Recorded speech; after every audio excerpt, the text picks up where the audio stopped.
Welcome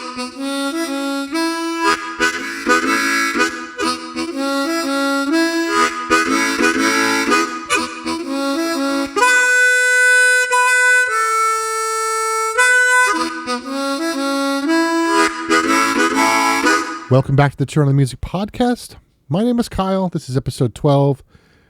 We're going to be doing the second to last chapter of the music lesson. And to do that, we have CJ. CJ, how are you, sir? I'm doing well. How about yourself? Yeah. Yep. Oh, look, I just looked at my book upside down. See, there you go. That's it. Oh, boy. Yeah, it's been. Yeah, no, I feel that. It's definitely been. Yep. It's been crazy. Yeah. So let's just move on to music. So what do you listen to? Anything different? It's funny. The past few days have been so just stressful that I haven't listened to much. And Gotcha. It's like I get in the car and I just drive and go to work. Right. And then I come home and I'm just I don't even put music on. But I have been putting on Cory Wong, the live show from Amsterdam. And I actually listened to Hailstorm. Oh, okay. Because we played them on Sunday night, this past Sunday when we were live. And I was like, I would check them out. So I listened to them. They're pretty good. I do like them. Cool. Nice. And then I think that's about it. I don't think I really changed it up too much. I think Hailstorm was the biggest change. Cool. Yeah. How about yourself? It's the same. I'm still listening to that Cory Wong Power Station Live album and Mike Farris. Those are the two. I did a little bit of Rebirth Brass Band today, a little bit of Bella Fleck today also. Oh, nice. We're having communication issues at work, so I listened to Communication by Bella Fleck and the Flecktones in hopes that someone would hear and go, oh, I get it. That's not a bad idea. So. I have the same issue at work. Maybe I should do the same thing. Yeah, just play it on repeat. See what happens. That's good. That's good. So yeah, I need. And it's been so. I told you about the Jeep. So for those that don't know, I ripped the top off my Jeep on Tuesday, and so Wednesday I drove my mom's car. So I didn't start listening to our podcast until today because I got back in the Jeep today since it stopped raining. But so I'm behind on everything. So it's like just trying to catch up. So that's what it feels like right now is playing catch up. Mm-hmm. I can't wait till July 1st. So everything that needs to be done is done. Right. Yeah. Right. And then the summer will lighten up a little bit, but still, it's just be nice to, Yeah. Crazy. It's crazy. All right. So let's get into the book because that's what we're here to do. Yes. The book. Just want to check something. Okay, good. We are on measure 12, which he calls the last measure. The last measure, yeah. I was going to say, this is chapter 12, but he calls it the last measure instead of measure 12. Right. And it's entitled... I need to get it on blind mode. Hang on. It's entitled The Dream. It was on blind mode and I didn't realize it. Okie dokie. There's a lot packed in this chapter, and it's only like 10 pages, 11 pages. I know, yeah. So the tagline is, in all your musical years, when have you ever truthfully said thank you to your bass guitar? And this is something we've talked a little bit about, something that I do regularly. And I think you said you were going to start trying to do it. Yes. I don't think I've ever said thank you to my saxophone or any instrument that I played, or even to my voice. Mm-hmm. I don't think I've ever done it, and I think that it's a great idea, great thought. Yeah. And after reading this chapter, it hits more. Absolutely, yeah. And what's funny is when I was rereading the chapter this week, when I got to the part where he was talking about it, it says that you have to like thank yourself and thank your life. I'm like, I never did that either. Like I just focused on the instrument part. It's like, right. How many times have I read this book and I haven't realized that part of it? And it's like, well, of course, things are weird because I'm just kind of doing half the job. Yeah, and it just in the general thing, taking the thanking your instruments out of it, but thanking yourself. It's funny. Mm-hmm. There's on Instagram or wherever, I think they showed the Snoop Dogg did that. I think it was a commencement speech. I could be completely wrong, but there's audio of him going, "I'd like to thank myself."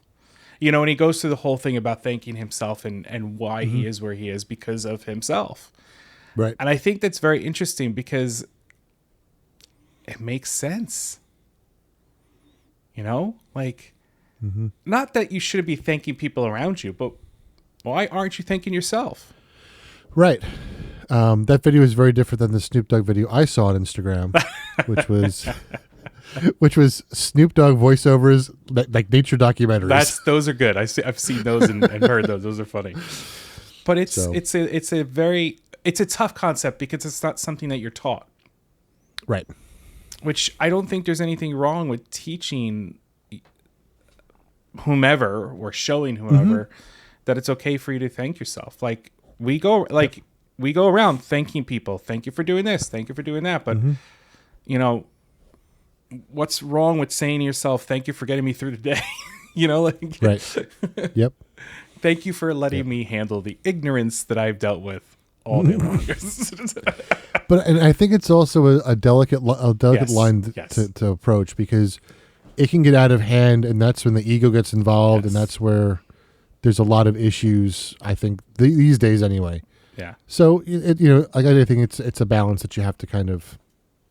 Yes, I know. around. I agree. I agree. As much as I joke, I totally agree that there's a full on balance to it. Like you're not like it's just like it's like thanking your body for, you know, being well. You know, whatever. Right. You know, right. like as he said in past chapters, thanking the headache that he got for being and he an says alert. it again in this chapter too. Yeah. Stuff like that. You know, it's just you know, the seriousness to it is. They're minute little things, but it's the little things that you kind of like pass over. Yeah, absolutely. So your thoughts on the beginning of this chapter?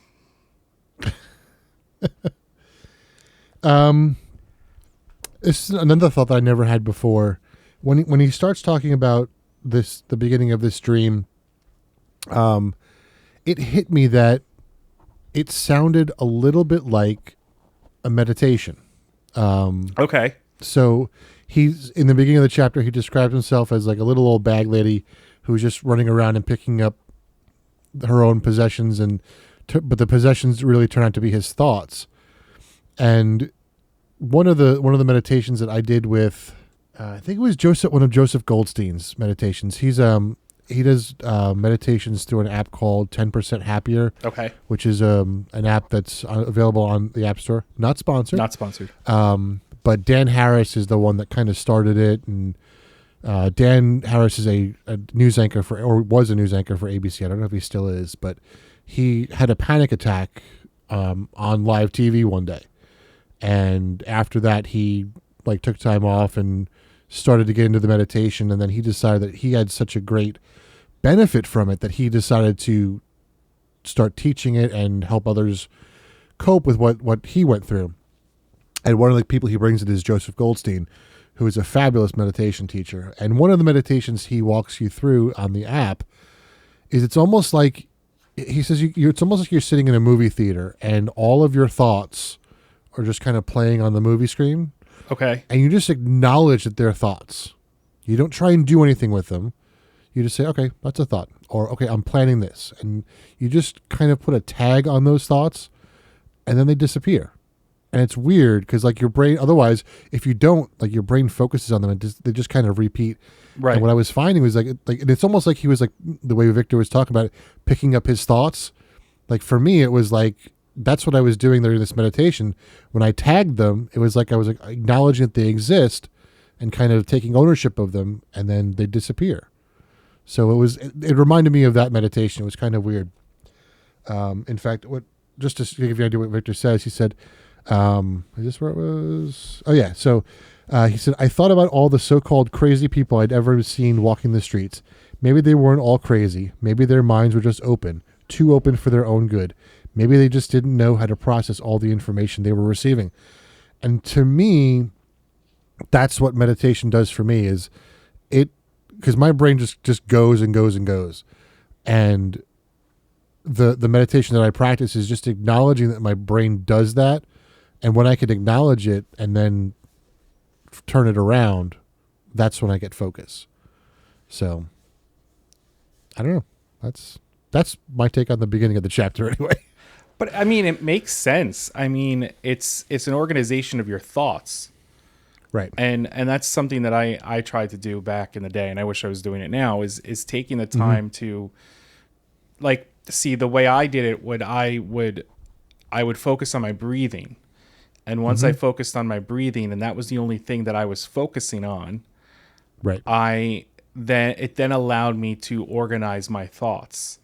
And in a sense, release them. I don't know if I tagged them, but that's an interesting way of looking at it. And by doing that, it did release those thoughts, and it helped me kind of remove the ones that were just a repetitive, unneeded thought to clear your mind. So no, I totally see that, because it is a very interesting way how he does open up that chapter.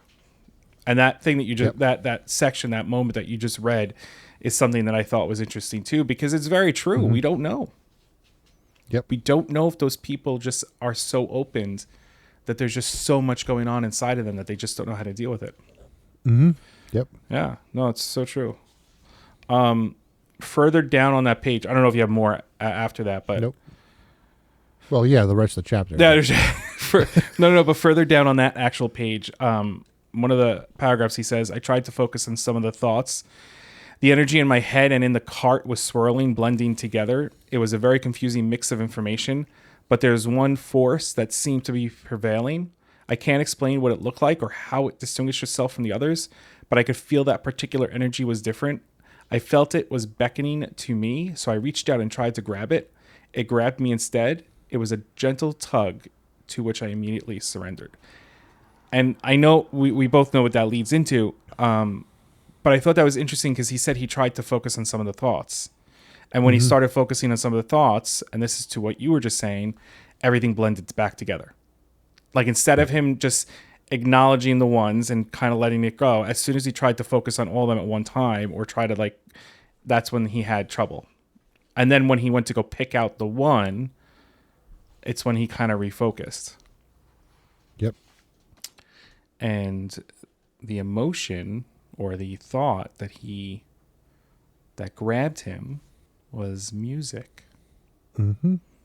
Yep. And when he realized it was music, he said, I never realized you were really alive. And then she responded, I know you have chosen not to realize it, and that is why your musical life has never been alive. It is also why mine is fading. And he asks, what do you mean by that? And she responds, your approach toward me has been as if I'm not real, like I'm a dream. You feel that I do not exist until you create me. And even though you feel I am a creation that is separate from you, most musicians in your time feel as you do. Because of that, I am dying and in need of your help. And to relate this back to the other book that I'm reading, Awakening Spirits, which I still haven't finished because just dense and I need to keep going through it. Because you broke the Jeep roof, that's why? That too, yeah. I was just saying that my brain is dense and I'm too dense to get it through my head. But this is what I think it's another analogy for the spiritual mind versus the physical mind. Oh, absolutely. That's just another analogy, and it's another way of saying it directed towards people who are more sensitive to music, I think. No, I totally agree with that. And by the way, I ordered the book from a place on the West Coast. They had a copy, and I should be getting it within the next week. Sweet. I was kind of shocked. It is a used book, but whatever. You know what? So what? That means there's energy in that book. Someone read it. That's how I see it. That's right. Yep. Yes, but I totally agree with you. I feel like there's that. Yes. Yeah, definitely. He states that he could tell she wasn't well. And then she continues at the bottom of the page because he asks how he can help her. When you were young, you weren't afraid to dream. And it was those dreams that gave birth to your reality. And I have this whole paragraph underlined, but essentially, I do too. It's basically, you knew that I was alive and inside you. You could feel our union, and you would express it at any time and in any way you chose. As you grew older, you yearned to know more about me, but that but through lessons and books, you abandoned your own experience for someone else's. The more you learn, the less you felt. The more you opened your eyes, the less you dream. The more you practiced, the less you played. And soon, you forgot about me. There is no one to blame for this. Your parents and your teachers did what they thought was best for you, but it was the way of learning that diminished a lot of your natural gifts. And she goes on to say that knowing has always been one of his best attributes, but it is the one that he's now afraid to use. Yep. But it's funny because all through the book, he does, instead of saying teaching or he corrects himself, he connects it to showing. I get that, because as someone who has taught in the classroom, I know you've taught private lessons. I know you've been in the classroom as well. There is a tendency to teach versus show. And I'm not saying that, like, I think everybody is a culprit. I think sometimes it takes time for you as a teacher to realize that it's not always about teaching, that there is a way to show things. And I think that that's really what this paragraph talks about, is that we're teaching you to do things a certain way, but forgetting that by teaching you, we're not letting you try it in your own way. Mm-hmm. And they're doing that, like, for example, they're doing that in math. They're realizing that kids are finding different ways to do math and get the answer. And they're working out, the ways are working out. So there's so many different ways to get your answer. And I had to learn all these when I was going through school to be able to teach them. And I'm sitting here going, I'm like, it's very interesting how there could be 5 different processes to get to the same point. But I may understand 2 of them and someone else may understand 1, but we're still getting that same answer. Right. Yeah. And I think that's my opinion, is that's kind of what is being said here. Yeah, I agree with you. She goes on about talking, well, music goes on about talking about being a child. Mm-hmm. And I don't know, where were you going after this? I don't know how far ahead. Well, I think there's a lot more I highlight in between, yes. But I think what it comes down to is, because Victor says that, like, he's lost the ability to do this. And I think that we've kind of said, especially I've said it the last several weeks, and music responds, you never completely lost anything. You just buried those gifts way down and deep inside you. You must recognize them and bring them back to the forefront of your being before it will become enjoyable to you again. And then she talks about music lessons and all these things. But I think that again, it's a relationship between the physical and spiritual mind that we've been talking about. So much of our society pushes us in a direction where we lose the spiritual mind. And it's interesting because, you think about, I think anyway, that young kids are still in that spiritual mind. And the more we teach them, the further they get away from that spiritual mind into the physical mind. I don't think it's just because they're getting older. I think it's just because of the way our society is built, we teach them how to get out of that without realizing it. Right. And I think it's important to note that when we speak about spirituality, it's however you feel that it's your spirituality. Like, we may think about it one way, you may think about it another, but in the same sense, we are thinking of the same thing. So it goes to this, raising our son, and I was raised Catholic, and my wife is Jewish, and I don't follow Catholicism, right? My belief system is completely different, and that's a whole other podcast. But we chose to raise our son Jewish, and my thing is this: I just want to give him a foundation, show him a foundation of a faith.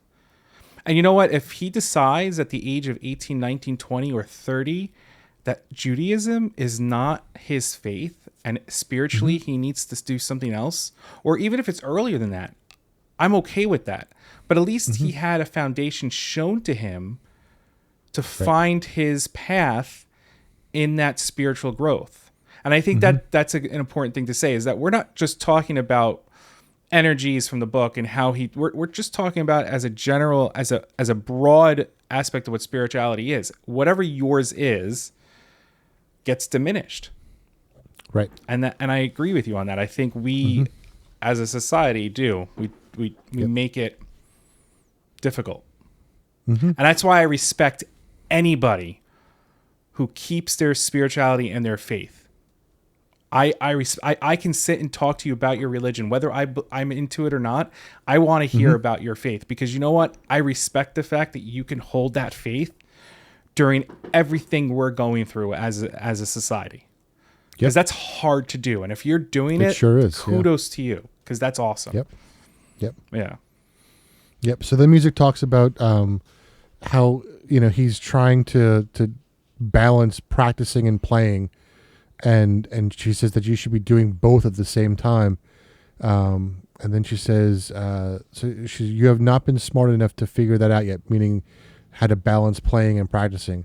But know this, as your final days approach, their final numbers, you will not spend one moment wondering whether you've practiced your bass enough. And then he says, thinking about my final days was disturbing, but I knew what she was saying was true. I would never allow myself to waste precious time worrying about something as trivial as practicing.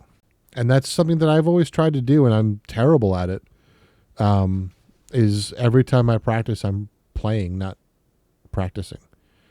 But I'm terrible at it. I haven't mastered that yet. It's hard to do. Because it's ingrained into you as you're growing up to practice. And I have to say, my friend's son is taking trumpet lessons, and they're very good at encouraging him to practice, and he has a great way of like having him practice, and they ask him to film him, and then they send it through like the WhatsApp, so the teacher can hear what he's doing and say, hey, that's a great job. That's awesome. And there are times that like they're doing the practicing, but they're also just playing. Like he's just playing with him. He's letting it play. He's like, pick a piece of music and just play with it, whatever. And I at first I was concerned that, he was going to a teacher that was too ingrained in the teaching. And then when we were talking more about it, and I was talking to their son about it, I'm like, that's awesome. That's great. I said, ask him if he's read the book, The Music Lesson, because it had that approach, and this teacher, plays in jazz groups and stuff like that. So he's an active musician, but, it was very cool to hear that aspect of it. And he's more into it because of that than not. And that's the other cool aspect to it, is that he wants to play. Right. He kind of chose. I asked him the other day, like, why did he choose the trumpet? And it was just because of the way the school was.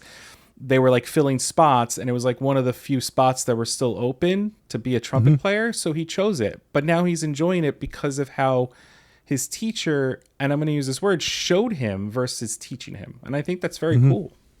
Yep. Yeah. Yep. And I think another thing that when you think about showing versus teaching, I think showing provides them with an experience as opposed to teaching them, which is just, it's an experience, but it's a different kind of experience, Yes. And I think that goes also back to the day, like Charlie Parker, right? Never had a teacher. Right. Stood outside the buildings, listened to people playing, and that's how he learned how to play. He figured it out.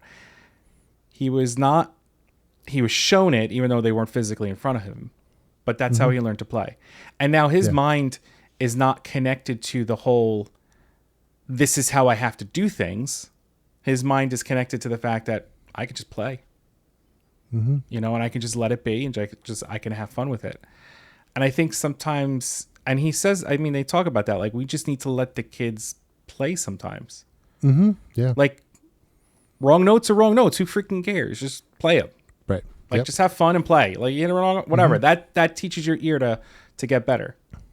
Right. It's like, and I think from another bizarre comparison, like,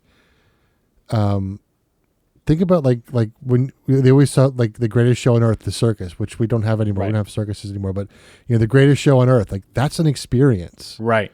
And I think that's the correlation between, for me anyway, showing and versus, you can learn about animals in a book, or you can go like to a show about them, them, or go to a zoo and see them. Right. Yeah. Right, so absolutely. Right. Yeah.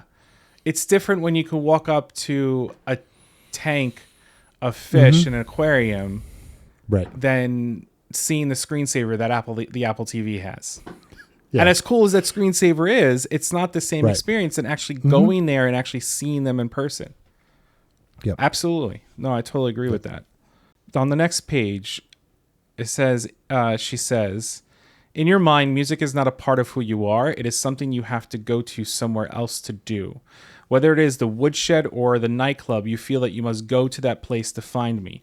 You do not carry me inside you all the times the way you once did. Actually, there are few who do anymore. The lack of unison is causing me to die. And it's funny. I've always said that through, I say trials and tribulations, but through everything that I've gone through in my life, the ups and downs and ins and outs, the only constant that I've ever had in my life was music. Mm-hmm. And it's funny because I've spoken about this, not on here, but to somebody else. And there was a time, and I still feel this way, that it goes to this, like, I feel like I've broken up with music. Mm-hmm. And I feel like I am trying to rebuild that relationship with music. And right now I'm not performing. I don't really have a place to practice. I'm not complaining. I'm just saying it's hard for me to do that stuff. But, reading this chapter was kind of like, oh man, this is it. Like, I feel this way. I've lost this relationship because it was always there. No matter what I went through, I could turn to music and it was there. It was my emotional support. It was the constant to help me stay afloat. It was whatever you want to call it. It was there. And I feel like it was there more for me than I was for it. Right. Mm-hmm. And you read that paragraph, I'm like, oh, I'm a part of the problem. Yep. Mm-hmm, for sure. Yeah. Me too. This whole page is just a whole bunch of it. Like, the music talks about being a child and just, you didn't think about it. You didn't care. Right. And then she goes on, regain your knowing of me. And we talk about, like, it says books and teachers can be assistants, but never let them take the place of your natural gifts. Mm-hmm. Yeah. Yep. And then she says, she asked Victor to give 5 words that describe music.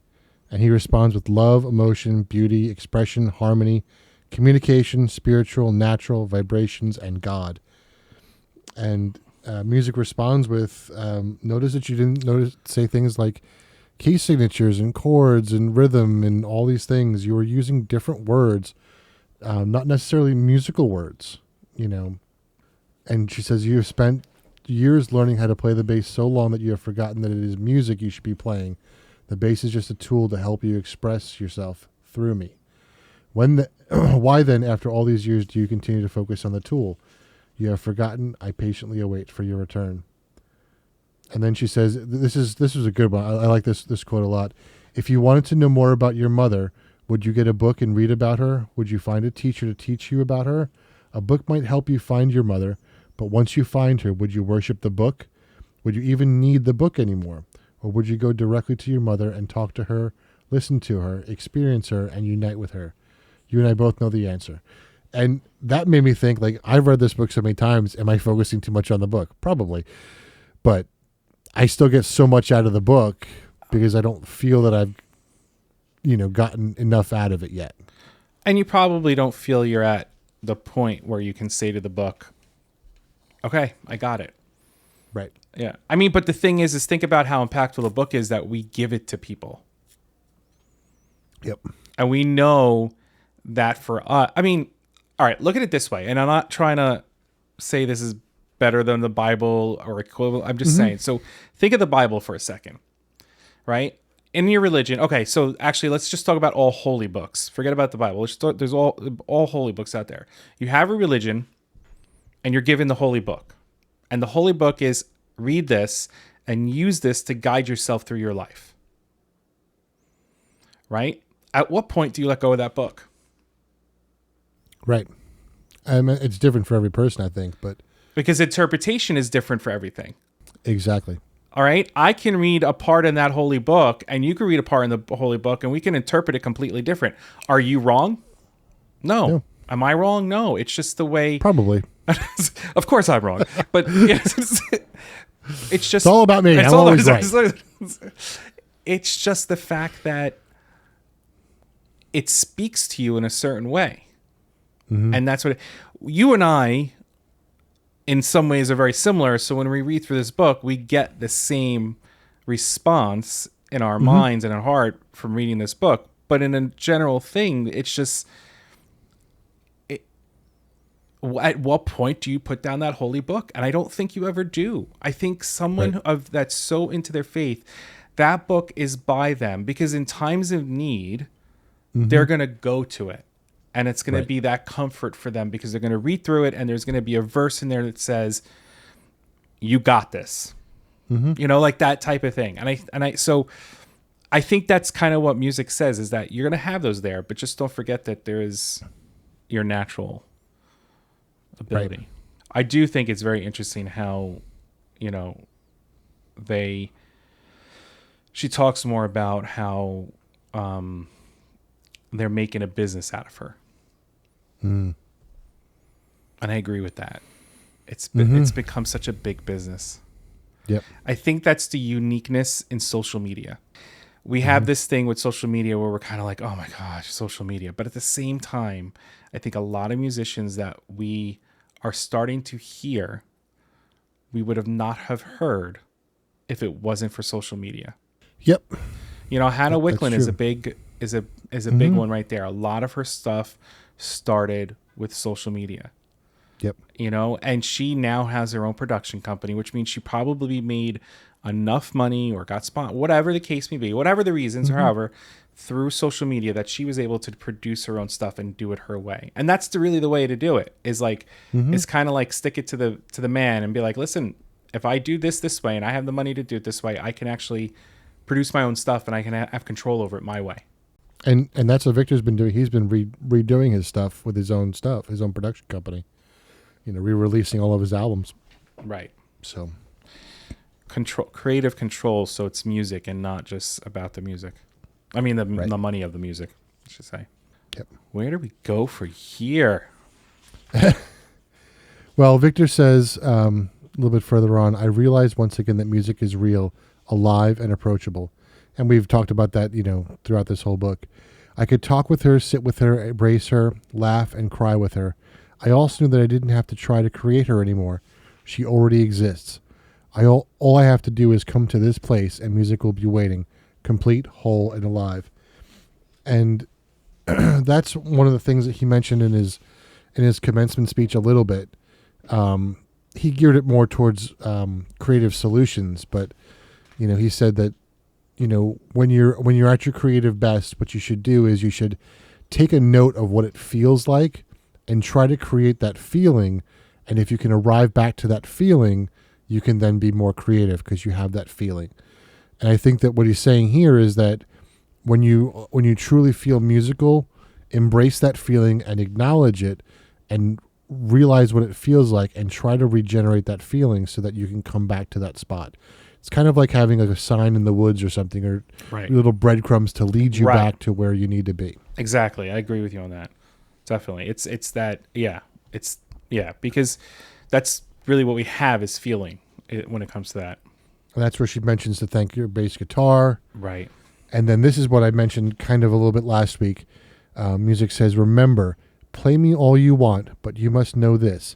It is only when you allow me to play you that you will know me completely, because then we will be one and the same. And that's kind of what I was talking about last week when I mentioned, my choir director said, we're kind of like the pipe of an organ, and music is kind of the wind that goes through it, or the organist, that sort of thing. Like we are a tool for music. We are the instrument essentially. And then we have another instrument that kind of relates that or translates it to us humans. Just kind of an interesting way to think of it. I still have a hard time replicating it, consistently. And I do a good job most of the time, but there are times where I just suck at it. Well, but there's so many other things going on. Right. I mean, so when we were talking prior to recording, you were talking about the whole Jeep situation and how you accidentally left it to the point where it hit the top of the garage. And my response to you is that you're probably so tired and burnt out because of how work has been that's why you forgot. Yep. You know, it's not like you intentionally said, "Oh, I'm going to leave this up and I'll worry about it next." You probably just forgot you did that and didn't think about it because you've just been so burnt out. And I think that that's another thing is that we as a society, it's a 40-hour-a-week thing. And sometimes it's more than that because of the job you're in and the role you're in. And that goes for mothers and stay-at-home parents, the two. You get burnt out, and then when you go to do something, you do become forgetful, or you do something where, why did I do this? I don't remember doing this. And that's what happens is we don't take that time to breathe and label our thoughts and release them. Right. Because we're not taught to do that, or we're not shown to do that. Yeah. After that, she says, only through the power of listening can you truly know anything. And we've said that many times through the book. Yep. And then she turns into Yoda. And she turns into Yoda. Yes. Yep. She says there are no shoulds or shouldn'ts. There are only choices. What you choose to do next is up to you. No one can tell you what that is. You have been shown all you need to know. Slightly better than Yoda in terms of the order of the words. But at that moment, he recognized the voice, and the voice was Michael's voice. Who was standing in front of him, and he said out loud and confused, "I must be dreaming." And they go on, and they have a little bit of a conversation. It's basically him kind of gathering his thoughts because he did not expect to kind of open his eyes up and see Michael again in the same spot that he was in. Yep. And then I have at the bottom of page 258 highlighted. He goes, "You have been shown all you need to know." And it's just, it's such a simple sentence, but you're just like, yeah, okay. Yep. I need to bring this all together now. It's crazy. You know? It's just... And then he fights with himself because while he's trying to bring it all together, he's trying so hard to bring it together that it's making it impossible for him to bring together. And I know I'm jumping kind of to the end of the chapter, but I don't have much else left. But the very end, he hears Michael's voice that says, "Try easy, my friend. Try easy." And it's so true. We try so hard. There is something that he does state before that. And there was something that I wanted to... He goes, "I shook my head again." This is after him doing anything. And he said, "I accidentally plucked a string on my bass guitar. With the bass line in my lap, the sound reverberated through my body, triggering a familiar feeling. I was starting to regain composure." And I thought that was interesting because it was just one pluck and a vibration. And it's like the vibration basically like shook him back into place in that moment. And then, that ending is... And that almost reminds me of, earlier in the book where they were talking, where they had the car accident, and they were singing to the man that was hit. And it's almost like it was the right vibration at the right time. Right. I think about it's a weird comparison, but the way you tune a timpani, you blow the pitch and you hum, and if you hum close enough to the drum as you're tuning it, once you get the right pitch, the timpani vibrates.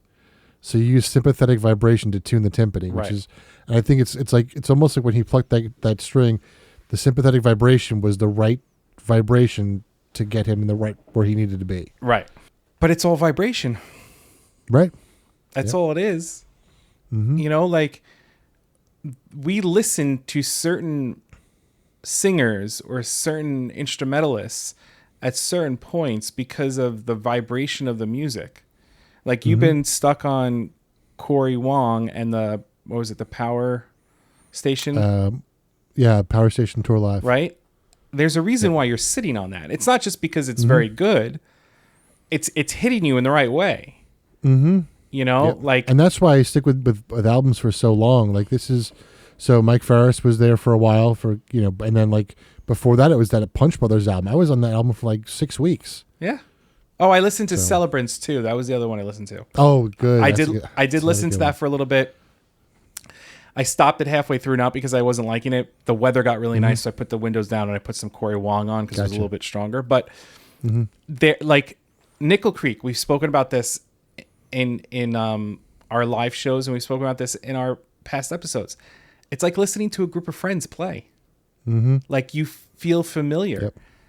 And putting on any one of their albums, you're sitting there going, okay, this is good. Like I feel like I'm sitting down and having a cup of tea or a cup of coffee or even a drink and just listening to my friends play around a campfire or just sitting in that's what they feel like to me. Yep. You know, of course I'm sitting next to Sarah Watkins, but that's a different story. Yeah, Cory Wong's really growing on me, and I sent it to you last night. I don't know if you have a chance to see it yet. I was going to look at it later. So I sent you 2 different videos. One of them is that group Trousdale. Yes, I need to listen to them again. Their harmonies are just... I'll put both links in the show notes this week. But they did a live NPR thing that... Their harmonies, like... It's the whole thing starts like she plays like a note, and then... all of a sudden, like this, like chord, like emerges out of this one note. It's like, where did that come from? And it's all their voices. It's just, it's so good. And then there's a video of Cory Wong playing little instruments. Like every single instrument they play is a tiny instrument. So like he has Sierra Hull on there playing a mandolin. He's playing one of those little travel guitars. They have a sopranino saxophone. That's great. A piccolo, a melodica instead of a keyboard. And they actually called Fender and got them to send them the smallest bass they make, and they were playing the tiny little bass. It's just the way it sounds is just so cool. Yeah. So that's awesome. I'll put both those links in there so you guys can check that out. Yeah, they did. We did. So this episode comes out. So like 2 Sundays back, when after this episode comes out, we did a live show of cover music. And what song did that group of trio, that female trio, cover? Wouldn't It Be Nice? Wouldn't It Be Nice by the Beach Boys? And we're both Beach Boys fans. We both know Pet Sounds is a fantastic album. Yep. And we were concerned because you got a trio, and it's hard to really do a good cover of their music, and they blew it out of the water. Yeah, they really did. Like they had such, like, it felt like Pet Sounds, like the song from the album, but at the same time there was another like magic to it because of their harmonies. It really was. And the Beach Boys, they sang so well together. Their harmonies were so good. Their voices were good. This was just like, hey, we can do this with 3 voices, and they're just like, and they did it. Yeah. I can't remember the name of the song they covered in this NPR one. It's not one that's familiar to me, but it was so good. Yeah. Just so good. Yeah. That's awesome. So that's very cool. Yep. So we've got 1 chapter left. Yes. It'll come out next week. This is one of our shorter episodes, actually. I think the next one's going to be a short one too. A short one too. So thank you guys for tuning in this week. Yes. We are, of course, we do this every Tuesday, and then we'll be on the Twitters, on the YouTubes. Our YouTube version of this comes out on Mondays, and then we're of course streaming on Twitch. Our streams are on Friday and Sunday, except the Friday that you've missed, I was streaming on Kick instead, just to see what it's like. Just see how it went. So yeah, we'll see how it goes. I'll let you know. But you missed Mike Farris. That's who we're doing tomorrow night. Well, the Friday that you missed. So yeah, make sure that you're following us on the podcast here. Give us a follow. Make sure you give us a 5-star rating and all that good stuff. And follow us on our socials. Make sure you join the Discord too. Yes. And follow us on Twitch so you know when we're going live. Yeah. And I'm going to add the Kick link in the description just in case I decide to go live there at other times. I don't know Okay. what's going to happen with Kick. So That's awesome. I'll add that. And anything else I missed? No, I mean, you got I'm sure it's all covered in the closing. Anyway, and, so. and we have the Linktree link in the show notes, so that will bring them to everything as well, so they can see what's available. Yep. I think, do we still have the cover list available? Did we get rid of that cover playlist? No, the playlist is still there. Oh, maybe I'll create a link to that too, because we have the link to the first season of all that music. Yep. But the covers was fun. Maybe I'll throw the link up there. And I think we're gonna do another live cover show. I think that was a lot of fun. Yeah, and if you missed the cover show, what happened was we put a Google form out for folks to recommend cover songs for us, and we played the cover, and then we played the original, and we all kind of voted on which one we liked better. And surprisingly, the covers went out more often than not. Yeah. Surprisingly, they did. I mean, you had some originals that you couldn't say no to, but yes, that's very true. Yep. Yeah, that's awesome. All right. So with that, we'll see you guys next week. See you, we'll finish up the music lesson, and then we'll thank you for listening. Get started on every the week. Next one. So thank you guys so much. Have a good one, everyone. See ya. Thank you for listening to the Turn on the Music podcast. We hope that you join us next week. Click on the link tree in our show notes to follow us on Twitter and Instagram. You can also subscribe to our Twitch and YouTube channel. If you would like to continue the conversation, join us on our Discord. If you like what you heard, please share it with a friend. And if you really want to help us promote the show, head over to Apple Podcast or the podcast service of your choice and give us a 5-star rating. Remember, always share the music. Thank you.